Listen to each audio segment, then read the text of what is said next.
Saludos, bienvenidos a Euronews Hoy. Un día más abrimos nuestro informativo con un repaso de lo que está sucediendo en la guerra entre Israel y Hamás.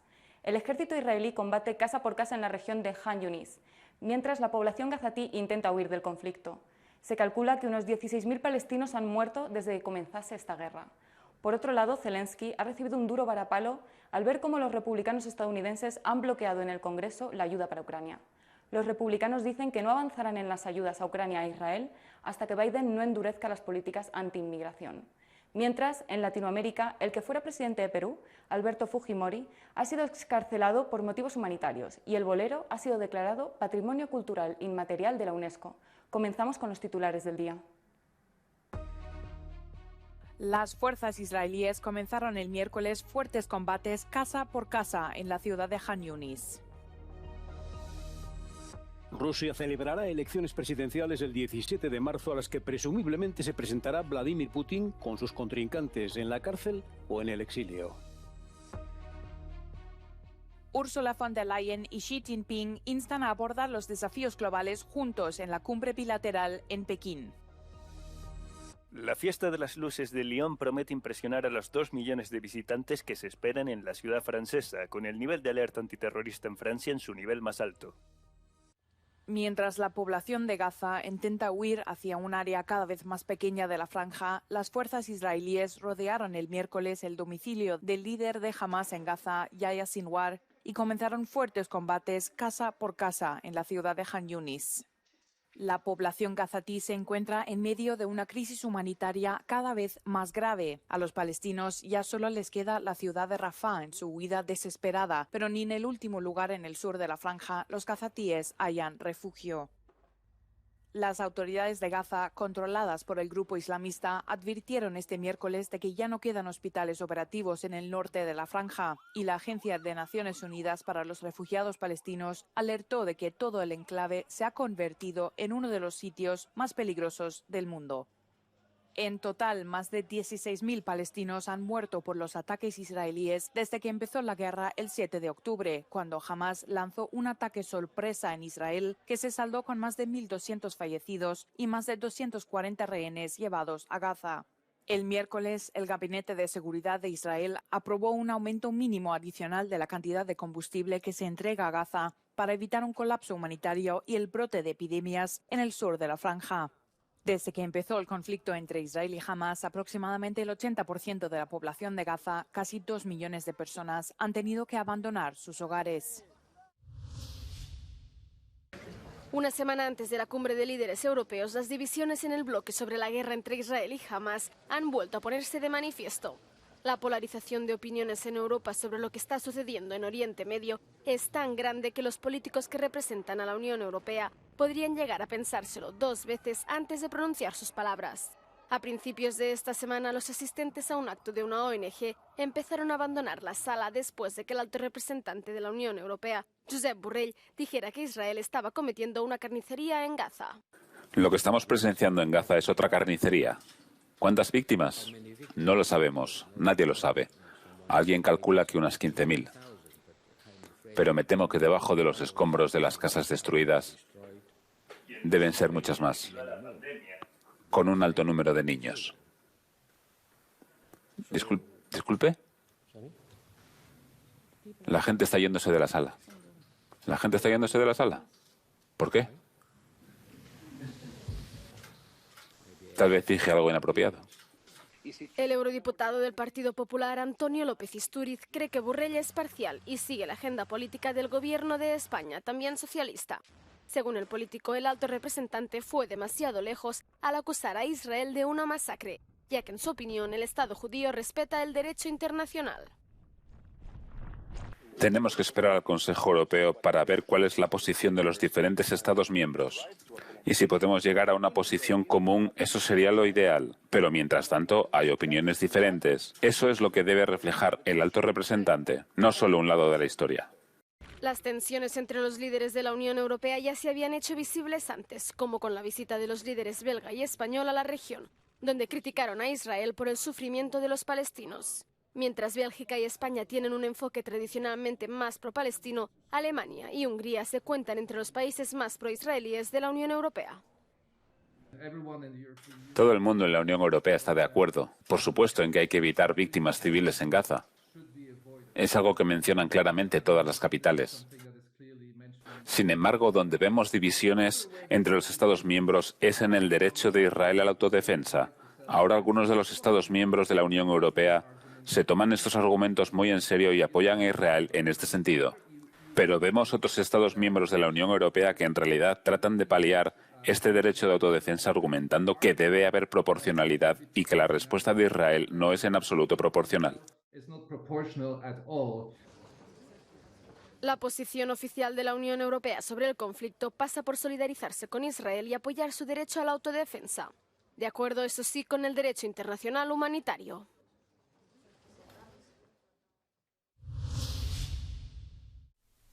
La derecha estadounidense bloquea la ayuda a Ucrania. La oposición republicana en el Senado se ha negado a votar a favor de una iniciativa de la Casa Blanca de 106.000 millones de dólares de ayuda de emergencia, principalmente para Ucrania e Israel. Los republicanos condicionaban el voto a la aprobación de limitaciones legislativas para restringir la inmigración y dificultar el asilo en Estados Unidos. La derecha estadounidense hace causa de los 10.000 migrantes que entran en el país diariamente desde México. Si los republicanos en el Senado no actúan con seriedad, muy pronto en un asunto de seguridad nacional, Vladimir Putin va a pasar por encima de Ucrania y de Europa.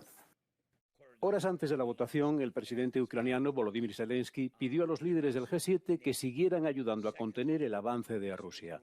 Aseguró que Rusia esperaba que el año que viene colapsara lo que llamó la consolidación del mundo libre.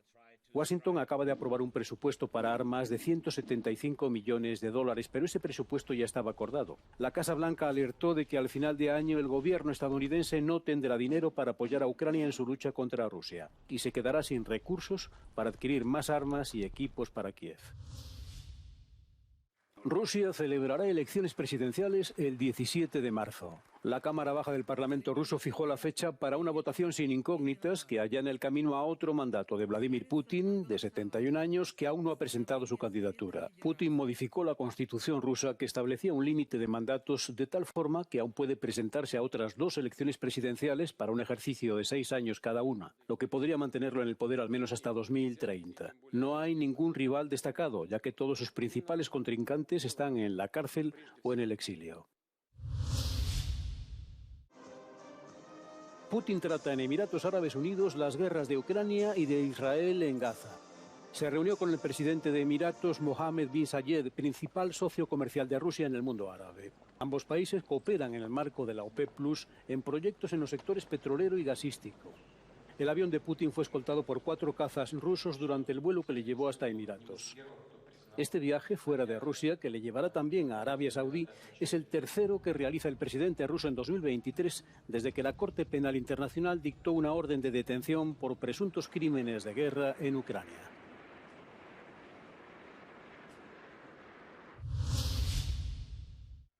El expresidente peruano Alberto Fujimori, excarcelado por motivos humanitarios. Fue condenado en 2009 por el asesinato de 25 personas a manos de escuadrones de la muerte del ejército a principios de la década de los 90 en una supuesta operación antiterrorista. La orden de liberación fue dada por el Tribunal Constitucional pese a que la Corte Interamericana de Derechos Humanos pidió a las autoridades peruanas que se abstuvieran de interrumpir la condena para garantizar la justicia a las víctimas de violaciones de los derechos humanos.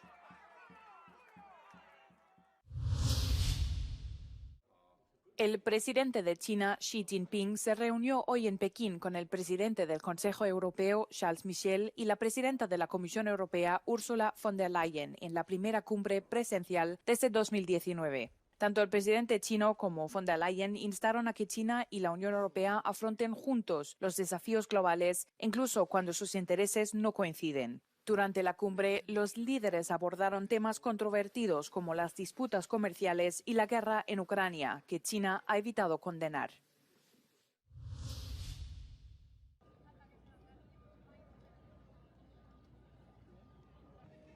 Nuestro planeta está en riesgo de sufrir una serie de peligrosos puntos de inflexión, según un nuevo informe científico publicado hoy. Es decir, un tipo de cambio que podría ocurrir en solo un par de años y tener un impacto masivo en la humanidad. Hablé con el autor del informe, el profesor Tim Lenton. Nuestro informe sobre puntos de inflexión globales muestra que estamos en riesgo de alcanzar 5 dañinos puntos de inflexión para el sistema. La pérdida de un par de grandes capas de hielo, la alteración de la circulación del Atlántico Norte que afecta al clima en Europa, además de la pérdida de zonas de permafrost que contribuyen al calentamiento global y provocan la muerte de arrecifes de coral de los que dependen 500 millones de personas para su sustento. Los puntos de inflexión que se puedan superar no solo tienen implicaciones para los arrecifes de coral o los bosques tropicales, y es que los tipos de cambio de los que habla en el Atlántico podrían tener importantes impactos para los europeos. Como ciudadano británico-europeo, lo que más me preocupa es un punto de inflexión en lo que se llama el giro subpolar en el Atlántico Norte. La última vez que esto ocurrió nos dio la pequeña edad de hielo en Europa. No estamos adaptados para un cambio repentino a un clima mucho más estacional, que tendría inviernos mucho más fríos y nevados, así como veranos más calurosos, y reduciría la temporada de crecimiento de los principales cultivos en un par de meses, junto a una importante interrupción del suministro de agua. La conclusión clave es que no es solo cada grado de calentamiento lo que cuenta, sino cada 0,1 grado de calentamiento. Cuando se trata de estos puntos de inflexión, es el mensaje que los científicos esperan que llegue a los delegados aquí. Las cajas blancas de poliestireno desaparecerán pronto de los barcos pesqueros que navegan por el Mediterráneo. En el Golfo de Nápoles, los municipios de Pozzuoli y la isla de Procida se han unido para luchar contra la contaminación del mar. Gracias a los fondos europeos, los pesqueros están comprando miles de cajas de transporte de pescado reutilizables para sustituir las de poliestireno. Creo que esta caja será el futuro. Lo veo como algo positivo tanto para la higiene del medio ambiente como para la sociedad y para quienes realizan ese trabajo. A diferencia de las cajas de poliestireno, las nuevas son reutilizables después del lavado y la desinfección, y los pescadores de Pozzuoli están preparados para el cambio. Las nuevas cajas de plástico se lavarán y llevarán un microchip. Ya no serán arrojadas al medio ambiente. Queda un poco más de trabajo, pero creo que es lo mejor para el futuro y para proteger el medio ambiente. Los pescadores de Pozzuoli demuestran que es posible combinar la atención al trabajo con el respeto al medio ambiente. Un pequeño cambio puede significar mucho para la salud del mar en el que trabajan. Todas las acciones que se pueden hacer desde el punto de vista medioambiental están junto a la administración y también captan ese cambio de forma positiva, porque al mejorar el medio ambiente, mejoras el propio negocio. El plástico representa el 95% de los residuos en el mar Mediterráneo, la sexta zona más grande de contaminación plástica del mundo, y el poliestireno es una de las principales causas de la contaminación por microplásticos en la zona.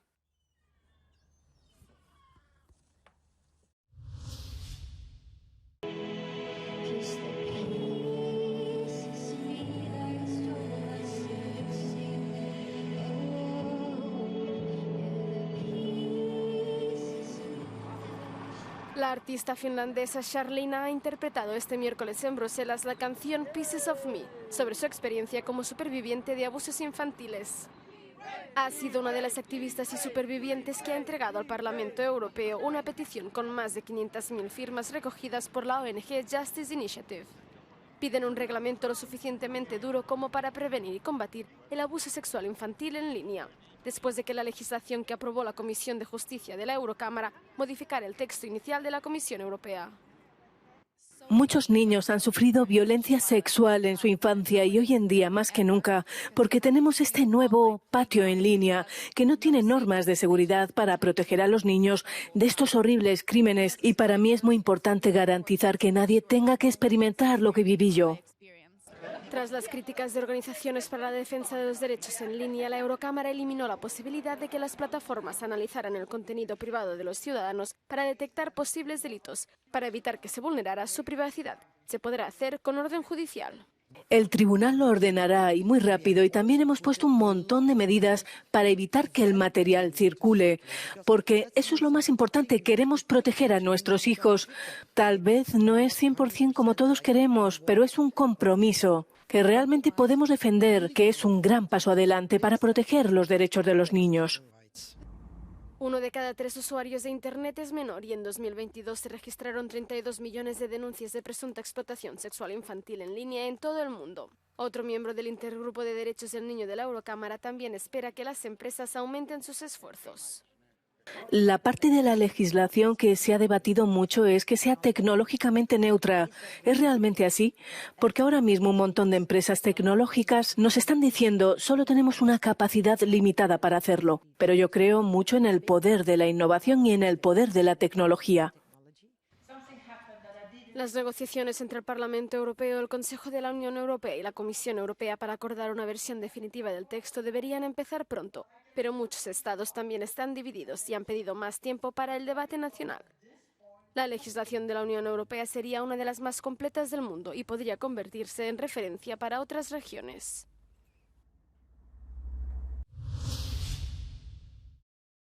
Taylor Swift ha sido elegida persona del año por la revista Time. La cantante estadounidense se ha impuesto a candidatos de la talla del presidente de China Xi Jinping, la muñeca Barbie o el gurú de la inteligencia artificial Sam Altman. Con 33 años, Swift cuenta con una larga carrera artística de casi 2 décadas. Su actual gira, The Eras Tour, así como la película inspirada en esa misma gira, se han convertido en 2 hitos del año, musical y cinematográfico. En la revista Time comparan a la actual estrella del pop con astros de la música como Elvis Presley, Madonna o Michael Jackson.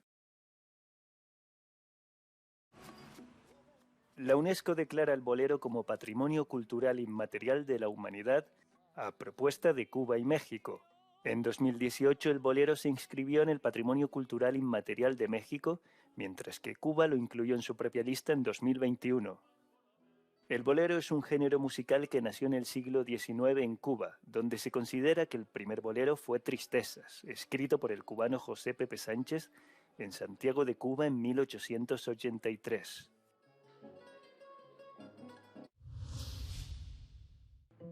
Con sus deslumbrantes luces, la Fête des Lumières de Lyon promete impresionar a los 2 millones de visitantes que se esperan en la ciudad francesa. Pero el Festival de Luces se celebra apenas unas semanas después de que el nivel de alerta antiterrorista en Francia se elevara a su nivel más alto. Es un acontecimiento que tiene lugar en un contexto de seguridad, que es un poco peculiar, con un alto nivel de amenaza terrorista. Como saben, estamos en el nivel más alto de alerta terrorista, por lo que claramente nos incitará a estar lo más atentos posible. El festival, que comenzó en 1989, fue cancelado en 2015 tras los ataques terroristas de París y en 2020 debido a la pandemia. Este año está previsto que se realice como de costumbre, con gran parte del centro de la ciudad acordonada. Para garantizar la seguridad del evento se han reclutado 500 agentes de la Policía Nacional y 220 policías locales, además de 400 agentes de seguridad. Efectivos del ejército también patrullarán el perímetro. La Fiesta de las Luces es el único acontecimiento que sistemáticamente cuenta con un plan operativo de emergencia. Así que ya estamos al máximo nivel de movilización de todas nuestras fuerzas de seguridad y emergencia. Las autoridades locales también prohibieron una marcha de extrema derecha prevista al mismo tiempo que una procesión anual, tras los recientes actos violentos de grupos extremistas.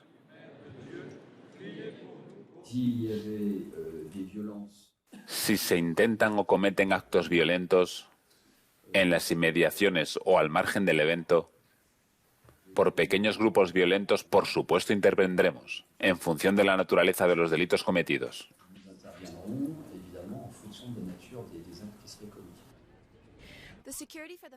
La seguridad de la Fiesta de las Luces ya ha sido de alto nivel desde 2016. El director artístico del festival dijo a Euronews que espera que el público se presente con hoteles y restaurantes ya reservados. Y este año, extendiéndose más allá del centro urbano, la ciudad espera que llegue a una población más amplia.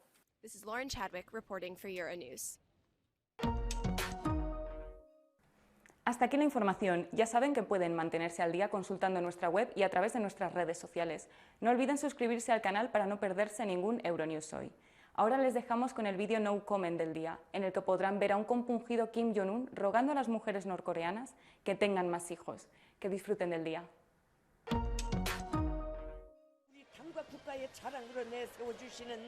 위대한 어버이를 격정의 눈물 속에 최대의 경무심을 담아 오래도록 폭풍 같은 만세 환호성을 터쳐 올렸습니다.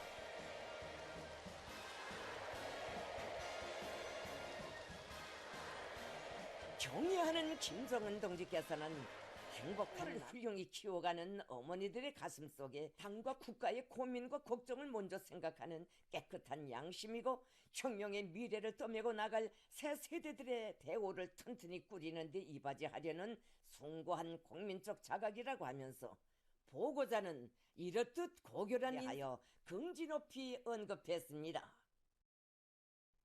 우리 어머니들은 혁명가의 첫걸음도 김정은 동지의 말씀을 명심하고 자녀들의 첫째가는 교양자로서의 본분을 다해왔다고 하면서 그는 자녀들의 가슴 속에